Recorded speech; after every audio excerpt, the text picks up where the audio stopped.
Good morning. Today on Spotlight, a deep dive into a brand new report by the nonpartisan Citizens Research Council of Michigan.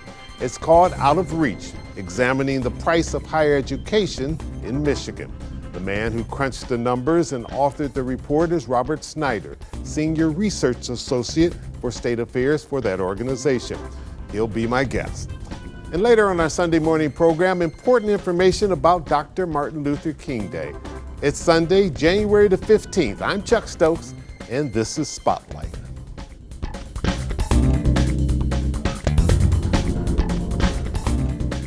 Bob Snyder, welcome to Spotlight, Senior Research Associate with the Citizens Research Council of Michigan. Yeah. Thanks for joining us, coming over from Lansing. You got a brand new report getting a lot of attention. It's called Out of Reach, Examining the Price of Higher Education in Michigan. And timely, right before the governor's state of the state. Give us the top line. If you had to put a headline to this report, what would it be?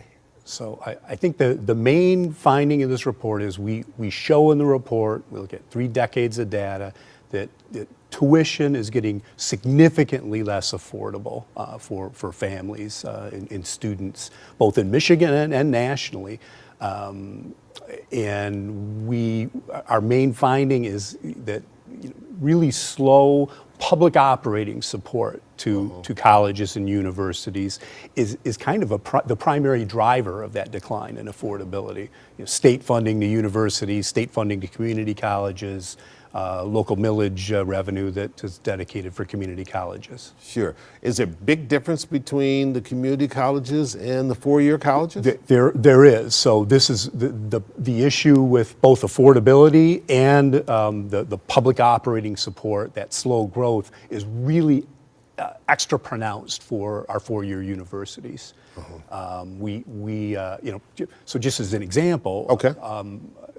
If we look at tuition, we look at in-state tuition and fees at Michigan public universities. We started in 1989, and in 1989, tuition took up about 10% of median household income in Michigan. Okay. A typical family income. To go to a public university, you probably needed to find resources equal to about 10% of your income. 30 years later, kind of fast forward to 2019, that percentage had grown to 32% of median household income. So that just sort of illustrates the magnitude of inflation. Is just it takes up a lot more of our resources to send our sons and daughters to a public university. Sure. Fees, you also say fee charges are a part of this and play a role in this. How so? Well, fees are, the main driver is tuition. So the tuition costs that we pay on a per credit hour basis.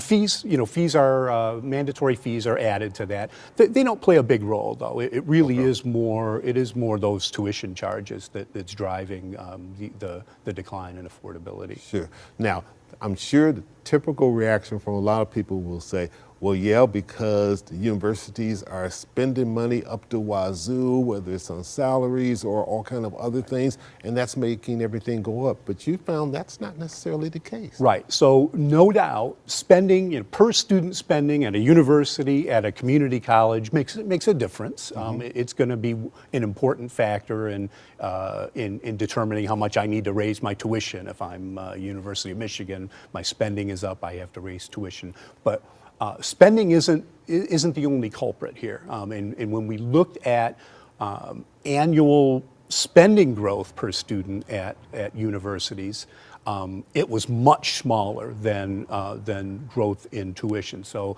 it was part of the factor, which is always going to be the case because of inflation, and costs are going to go up, salaries are going to go up, and just the cost of running a university are going to go up, but it didn't go up at the same percentage. Over 30 years, tuition at Michigan public universities increased on average by more than 6% per year. Those spending factors, when you look at different measures of spending, the annual growth there was 3.5%, 4%. So significantly lower than the tuition growth. Is spending a factor? Yes. but something else is happening beyond just spending. Spending can't explain why tuition has gotten so much less affordable. But you could certainly make the case, as I'm sure those who run universities in the state will say, is that we were being fiscally responsible with the dollars that we had, but we aren't able to keep up. Yeah, yep, and we want high quality universities. You need to attract, and we're known for the attract high and retain. universities in the state. You want to attract and retain good faculty, good staff, good administration. Generally, that 3.5% to 4% is kind of in line with income growth in Michigan. So the spending didn't seem to be out of line. It was that tuition that was growing much faster than the spending. Right, okay. We're going to take a little break. When we come back, I want to have you drill down on the fact that the public support, which you mentioned earlier, we're seeing a big difference over a 30-year period, and what you think may be leading into all of that and what implications that may have in terms of public policy going forward. Sure. All right, we'll be right back with Bob Snyder right after this.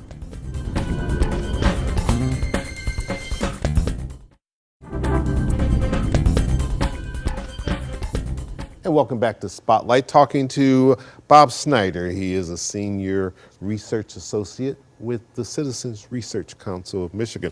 Before I ask you the next question, just so people understand, our longtime followers know, I'm sure, a lot about Citizens Research Council because Eric Looper, your president and CEO, has been here before. But for those who may just be tuning in, give them a quick capsule of the organization, the fact that you're nonpartisan and that you're about research. Yeah, the Citizens Research Council of Michigan, we are over 100 years old.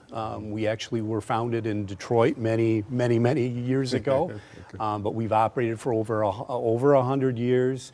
And right, I think it's our reports, which you can find online, crcmich.org. And we welcome people to go there to be able to drill down on this report as well as many other reports, because you're putting reports out all year long, year after year. Absolutely. We pride ourselves on being nonpartisan and independent. We don't spin issues if you just want the facts. So that you can get educated on a public policy matter. You're more than likely going to be able to find useful content on our website. We just did all the ballot proposals, for instance, right, and analyses. And that was very helpful during the election. People welcomed all the information because those proposals confused a lot of people, but they were able to go to your website and others that didn't have a dog in the fight and be able to get the information so they can make their own decision. Yep, and I think entities like us, I think I'm very proud to work for the Research Council, and I think our importance grows as we have a lot of civil disagreements in our society today. A place you can go just to sort of just get the facts. Well, and I think that's what people are increasingly wanting: the facts, the truth, and then they can make up their own mind. All right, so public operating support. That's what has really changed over 30 years. And we should say, where did the data come from? So the U.S. Department of Education has a post-secondary database that it keeps. Colleges and universities, almost all colleges and universities, private and public, report data on finances, tuition, financial aid, spending. To the Department of Education. It gets entered into this database, and the database is just extremely useful for researchers. So you were able to go there and over a 30-year period of time be able to connect the dots. So operating support from the public has really dwindled over 30 years. Why? Yeah. So we found just. Colleges and universities depend on two sources of revenue: that tuition that we talked about, and, as you said, the public operating support. That's state funding, state appropriations to universities, state appropriations to community colleges, millage revenue for community colleges. What we found is that support grew very slowly over the last 30 years, particularly, again, with an emphasis on the four-year public universities. So Let me give you, if we go back to 1989, at the start of the data collection that we used, and we look at tuition and that public support, we called it the public subsidy to tuition in the report. If we go back to 1989, public operating support made up about 61% of that revenue. 61% from the state, 39% from tuition. If we go 30 years later, at the end of our time frame in 2019, that public support only made up 22% of that overall revenue. Wow. I mean, the rest of it. That's a big flip. Yeah, the rest of it came from tuition, and that's because on an annual basis, that public support from the state to our public universities on average grew at about a little less than 0.5% per year. Yeah. And that's obviously our lawmakers making those tough decisions along with the executive branch and saying, reacting to the public or whatever else, the politics of the time, the economies, tight state budget. We went through a recession during that period of time, all kind of other stuff. And saying the public didn't have the appetite, I guess, to put more and more bucks into it. Do you think that may be changing? Because right now, the state has a lot of money. So the state does have a lot of money. I will say, I think to the credit of lawmakers, and this was a bipartisan agreement from last year, they just added $250 million to the budget to support a new financial aid program. Back in 2010, the state actually took a big bite out of its state-based financial aid. We had many more college students in Michigan getting state-based aid 15 years ago than today. This new program, $250 million for achievement scholarships for universities, community colleges, private and independent schools as well in Michigan, is going to help sort of fill the void of what happened back in 2010 when, as you said, the state was really struggling with economic conditions. Another thing, just to a point about the public's appetite to fund higher education. An important, we looked at that too. Is why did that public support go down over time? Was it because university revenue, was going up so fast that we didn't have enough revenue to keep up, or did we actually see a decline in tax effort? And we called it tax effort in our report. We look at that public operating support for universities and community colleges. People say, stay out of my pocketbook. Well, let's look at that as a percentage of personal income in Michigan. So like an effective tax rate, how much are we as a society, as taxpayers, how much of our income are we paying through our tax dollars to universities and community colleges? For community colleges, it stayed level over those 30 years. So community colleges did fairly well in at least keeping up with income. But for universities, if we go back to 1989 again, we paid roughly 0.6% of personal income in Michigan. Went through our tax dollars to universities. By 2019, that was cut in half. So really, that very slow growth wasn't the result of our revenue couldn't keep up. We actually devote much less of our tax base to universities than we used to, and I think that's an important point. Absolutely. All right, take another quick little pause for the cost. We'll come right back and we'll talk about the possible impact and implications of this going forward in terms of the future and where Michigan may be, along with other states. We'll be right back. Stay with us.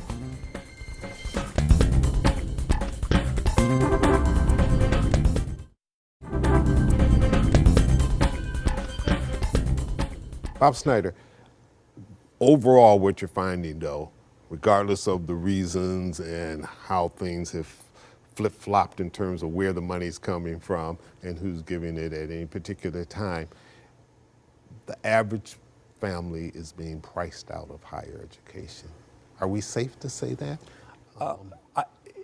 or we're certainly seeing a decline Yeah. in the number of people being able to afford. Yeah, it's more difficult to afford, and some Okay. families are able to maybe bridge that gap, but some families are gonna struggle to do that. We looked at, when we talked earlier, we talked about tuition charges, and those are sort of the sticker price, right, Sure. of higher education. We did look at financial aid as well. So, and if there's good news, financial aid has gotten, other than the state-based aid we talked about that was eliminated in Michigan, nationally, financial aid is a little more generous. Pell Grants, for instance, for very low-income students have gone up. So there are ways to significantly. get money. It's coming from different pools, and you might have to work harder to get some of that Yeah. money that you can't afford to have on your own. Right, exactly, and the important part, when we looked at financial aid, availability is increased. There's more financial aid out there, but even after you control for that, you look at that financial aid, and we controlled for that in the report. Even after you do that, affordability is still down. So financial aid has mitigated some of the growth in tuition, but tuition in the end is still less affordable today than it was 30 years ago, even with that expanded aid. How do we compare to other states? Are we about the same, or are we way out of whack? So the numbers, I was somewhat surprised. Our numbers in terms of the affordability change over the 30 years were very similar to other states. We do have in Michigan, we do generally have higher tuition than other states, and we also have a somewhat higher spending per student at our institutions than other states, and those things go hand in hand to a degree. But the fact that we have higher tuition as well I think has to do with our we talk about that public operating support and the role it plays in the tuition plus operating support revenue that universities lean on.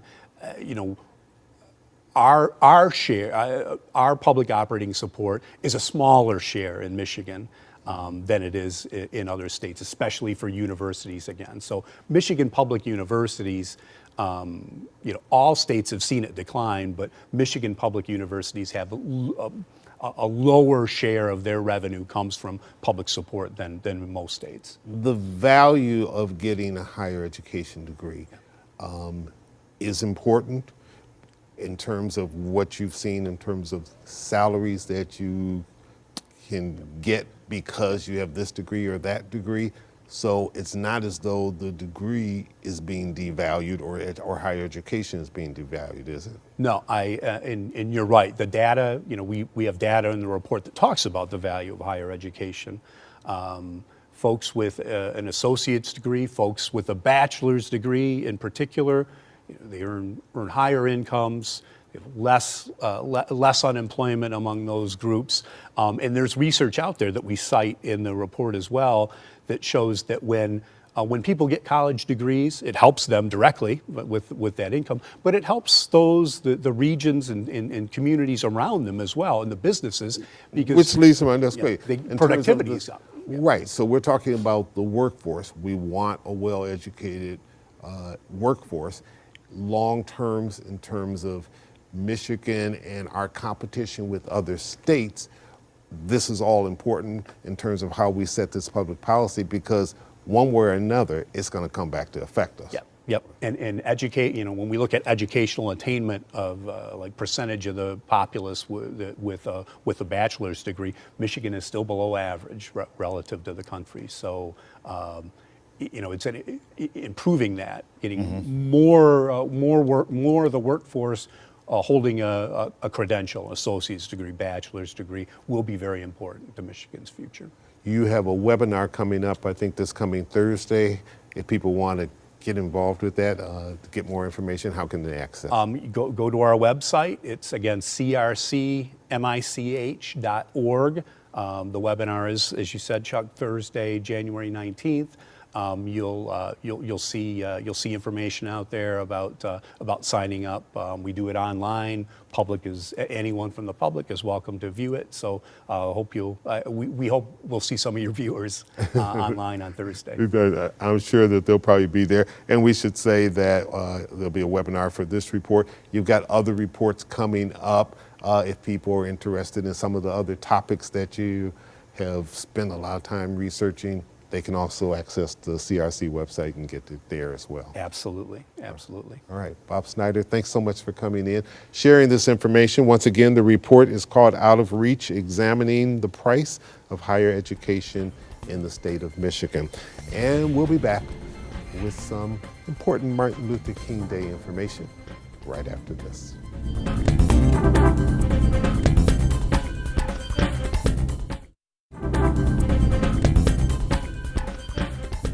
And finally today, some quick Dr. Martin Luther King Day important reminders. The Charles H. Wright Museum in the city of Detroit kicks off a full day of celebration beginning at 8 a.m. on Monday. And the Rainbow Push Coalition will host Let Freedom Ring, a free public event beginning at 4 p.m. For a full list of ML King Day events, go to WXYZ.com. And thanks to Debbie Taylor, who sent us a copy of her award-winning children's book because she was so impressed with the recent Spotlight interview we did with Motown Museum CEO Robin Terry. But we have successfully celebrated the opening of the first 2 phases of this expansion. There are 3 phases, the first being Hitsville Next, which is really the hub of all of the creative energy and activity. So when you think about Motown and what it brought to the community, it was the place that if you were a creative person, a music maker, you wanted to be there. Hitsville Next. That's where the geniuses were. This the is musical where our geniuses. aspiring singers and songwriters and recording engineers and aspiring entrepreneurs, this is their new hangout. And we were excited to open that as phase 1. And then phase 2 is that plaza. So if you drive by, Berry Gordy Boulevard today, that amazing plaza is now there for the community to enjoy. So now we're on to the final phase, phase 3, which is, the expansion itself with the exhibits and theaters and cafe and all that goodness for the community. Thanks for sending it to us, and you can get copies of it at the museum. I'm Chuck Stokes. Have a great week.